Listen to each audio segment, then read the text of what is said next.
ಎಲ್ಲರಿಗೂ ನಮಸ್ತೆ. Welcome to my YouTube channel. ಇವತ್ತಿನ ವಿಡಿಯೋದಲ್ಲಿ ನಾನು ಹುಣಸೆ ಚಿಗ್ರೆ ಸಾರು ಮಾಡ್ತಾ ಇದ್ದೀನಿ.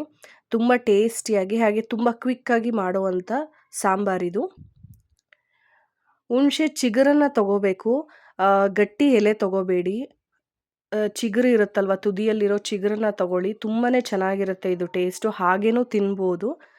ಇದಕ್ಕೆ ಸಾಸಿವೆ, ಜೀರಿಗೆ, ಕರಿಬೇವು, ಮೆಣಸಿನ್ಕಾಯಿ, ಹಾಗೆ ಒಂದೆರಡು ಸಣ್ಣಗೆ ಹಚ್ಚಿದ ಈರುಳ್ಳಿ, ತೊಗರಿಬೇಳೆ, ಹಾಗೆ ಒಂದೆರಡು ಟೊಮೊಟೊ ಸಣ್ಣಗೆ ಹಚ್ಚಿಟ್ಕೊಂಡಿದ್ದೀನಿ.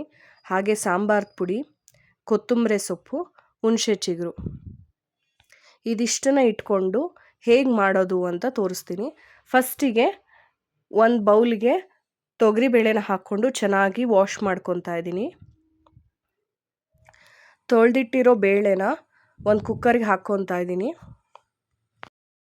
ಈಗ ಇದಕ್ಕೆ ಒಂದು 4ರಿಂದ 5 ಉದ್ದಕ್ಕೆ ಹಚ್ಚಿರೋಂಥ ಮೆಣಸಿನ್ಕಾಯಿ, ಹಾಗೆ ಒಂದು 2 ಈರುಳ್ಳಿ ಸಣ್ಣಗೆ ಹಚ್ಚಿರೋವಂಥದ್ದು, ಹಾಗೆ ಒಂದು 2 ಟೊಮೊಟೊ ತೊಗೊಂಡಿದ್ದೀನಿ. ಹುಣಸೆ ಚಿಗುರನ್ನ ಹಾಕ್ಕೊತಾ ಇದ್ದೀನಿ. ಇದನ್ನು ನೀರಲ್ಲಿ ಒಂದು 2 ಸಲ ತೊಳೆದ್ಬಿಟ್ಟು ಹಾಕ್ಕೊತಾ ಇದ್ದೀನಿ. ಇದನ್ನು ಸೊಪ್ಪನ್ನೇನು ನೀವು ಹಚ್ಚೋ ಅವಶ್ಯಕತೆ ಇಲ್ಲ, ಹಾಗೆ ತೊಳೆದ್ಬಿಟ್ಟು ಡೈರೆಕ್ಟಾಗಿ ಹಾಕ್ಕೋಬೋದು.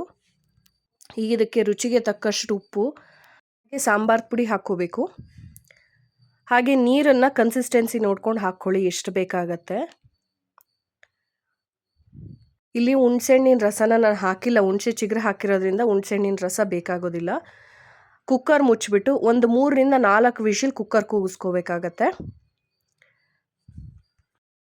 ಬೇಳೆ ಫುಲ್ ಕರಗಬೇಕು, ಆ ರೀತಿ ನೀವು ಬೇಳೆನ ಬೇಯಿಸ್ಕೋಬೇಕಾಗತ್ತೆ. ಸೊಪ್ಪು ಬೇಳೆ ಎಲ್ಲ ಚೆನ್ನಾಗಿ ಮಸಿಬೇಕು. ಅದಾದಮೇಲೆ ಇದಕ್ಕೆ ಒಗ್ಗರಣೆ ಕೊಟ್ಕೊತಾ ಇದ್ದೀನಿ. ಸ್ವಲ್ಪ ಎಣ್ಣೆ ಬಿಸಿ ಮಾಡಿಬಿಟ್ಟು ಸಾಸಿವೆ, ಜೀರಿಗೆ, ಇಂಗು, ಕರಿಬೇವು ಎಲ್ಲದನ್ನು ಹಾಕ್ಕೊಂಡು ಒಗ್ಗರಣೆ ಮಾಡಿಟ್ಕೊಂಡಿದ್ದೀನಿ.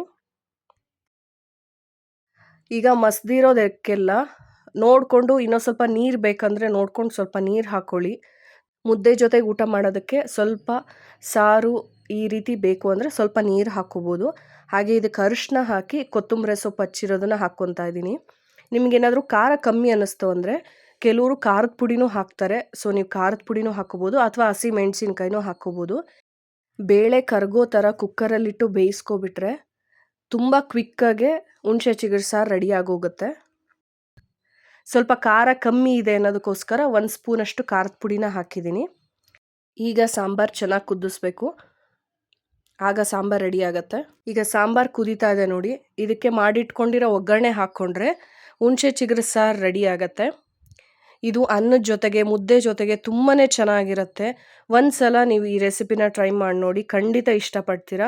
ಹುಣಸೆ ಚಿಗುರು ಸಿಗೋವಂಥ ಟೈಮಲ್ಲಿ ಈ ರೀತಿ ಒಂದು ಸಾರು ಮಾಡ್ಕೊಂಡು ಊಟ ಮಾಡಿದ್ರೆ ತುಂಬಾ ಡಿಫ್ರೆಂಟ್ ಟೇಸ್ಟ್ ಕೊಡುತ್ತೆ. ಬಿಸಿ ಬಿಸಿ ಅನ್ನದ ಜೊತೆಗೆ ಹುಣಸೆ ಚಿಗುರು ಸಾರು ಹಾಗೆ ತುಪ್ಪ ಹಾಕ್ಕೊಂಡು ಊಟ ಮಾಡ್ತಿದ್ರೆ ಸಖತ್ತಾಗಿರುತ್ತೆ. ಒಂದು ಸಲ ಟ್ರೈ ಮಾಡಿ ನೋಡಿ, ನಿಮಗೆ ಖಂಡಿತ ಇಷ್ಟ ಆಗುತ್ತೆ. ನಿಮಗೆ ಈ ವಿಡಿಯೋ ಇಷ್ಟ ಆಗಿದ್ರೆ ಲೈಕ್ ಮಾಡಿ, ಶೇರ್ ಮಾಡಿ, ಹಾಗೆ ಸಬ್ಸ್ಕ್ರೈಬ್ ಮಾಡೋದನ್ನ ಮರಿಬೇಡಿ. ಎಲ್ಲರಿಗೂ ಥ್ಯಾಂಕ್ ಯು.